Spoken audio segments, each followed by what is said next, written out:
New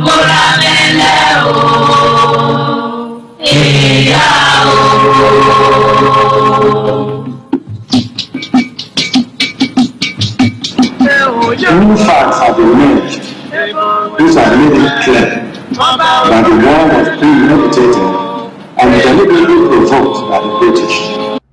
Hello everyone, my name is Nekmen Obasoge from Toronto, Canada. I'm here to discuss a very important topic about the British people. Recently, we saw on the news that the British government has funded a proposed museum in Benin with $4 million. According to my understanding, to establish this museum in Benin will cost them $100 million, of which the British government has already funded the museum with $4 million. An organization called Legacy Restoration Trust in Nigeria, private individuals, and some Western countries are collaborating to establish this museum in Benin that will give preference to different countries to exhibit their artifacts in the museum.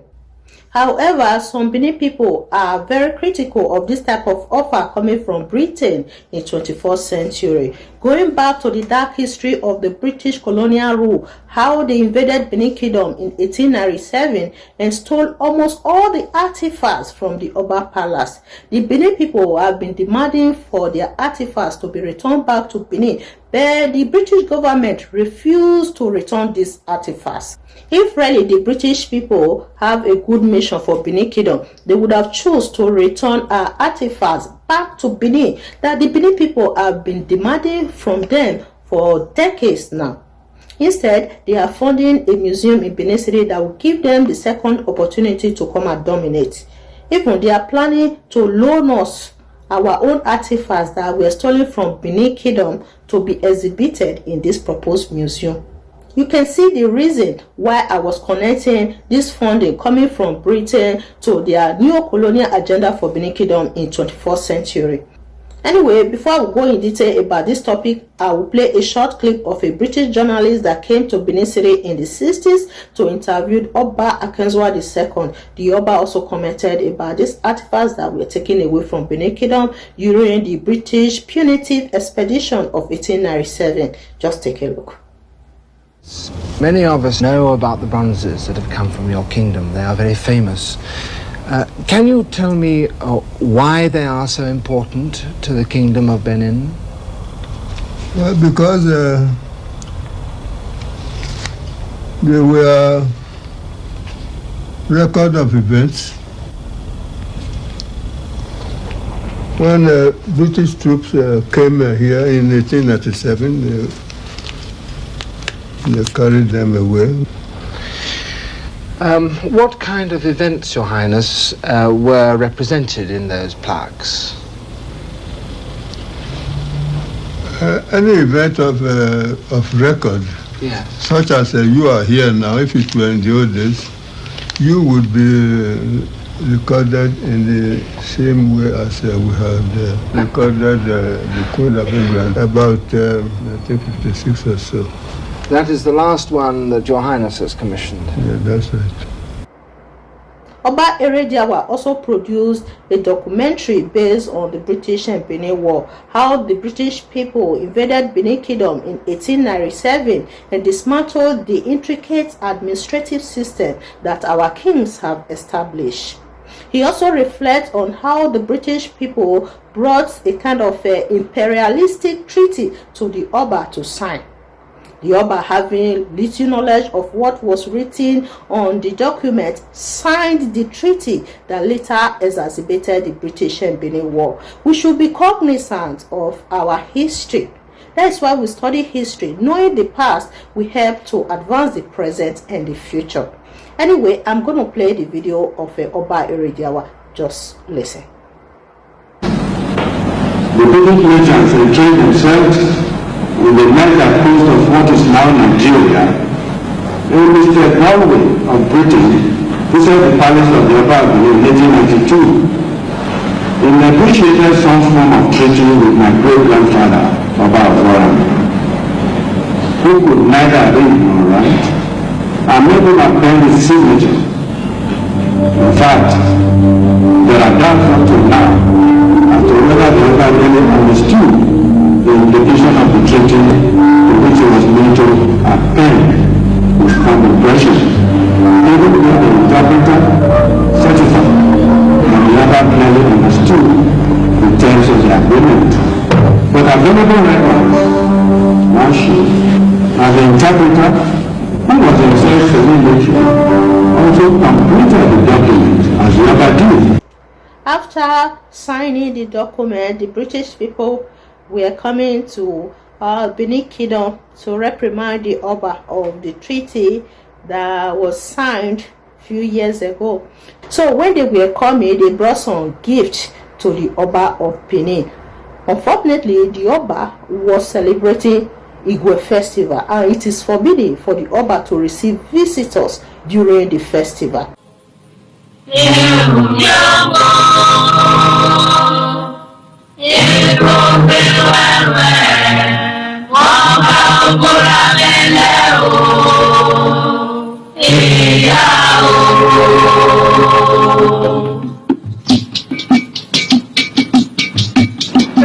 New facts have emerged. These have made it clear that the war was premeditated and deliberately provoked by the British. The British had planned to take control of the Benin country and trade. In the act, why the British would take all that trouble to establish themselves in that far-flung area in the belly of the rainforest.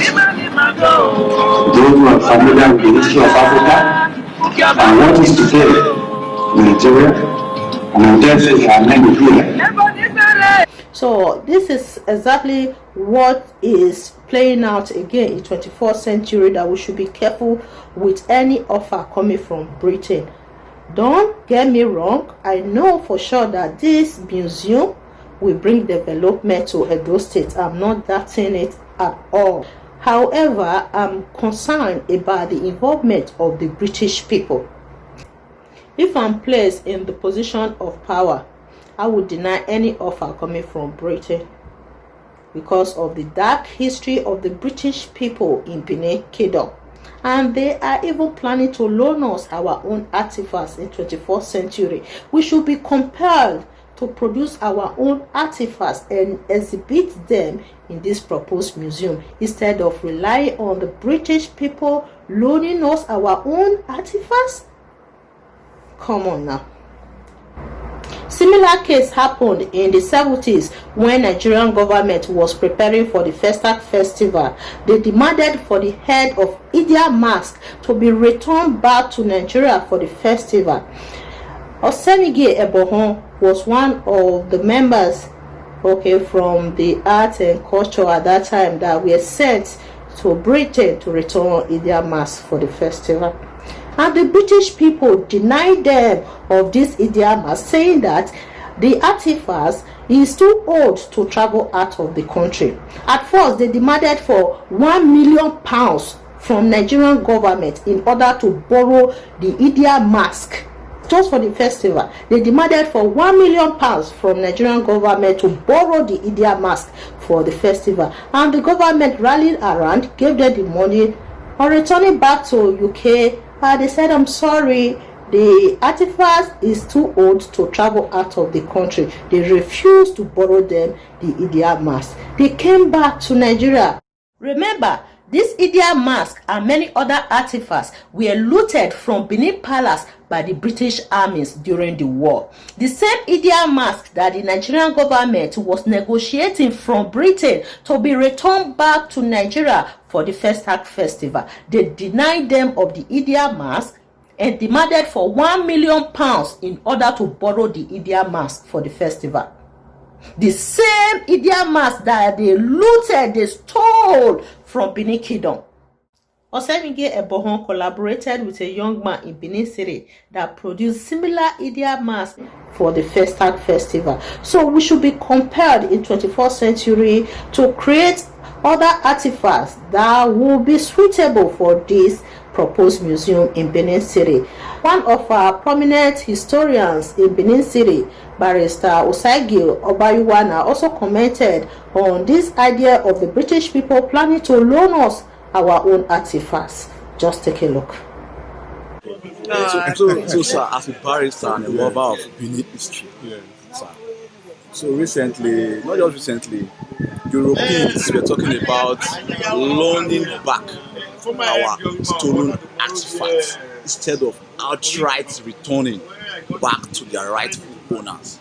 And you being a Benin man and one who have advocated for the return of these artifacts, what's your take on this loaning back instead of the outright return of this looted artifacts?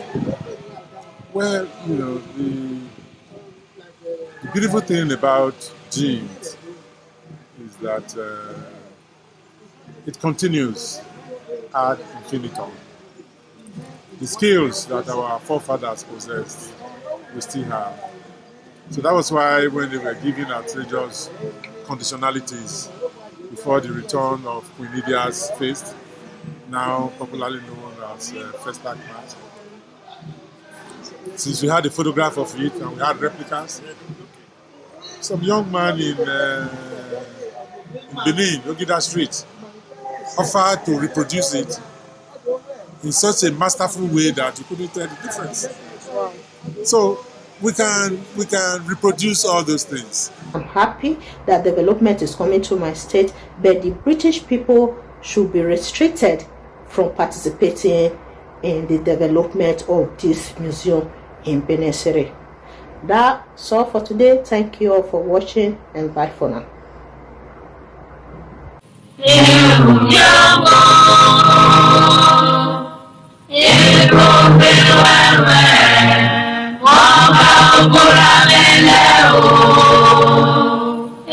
Yeah.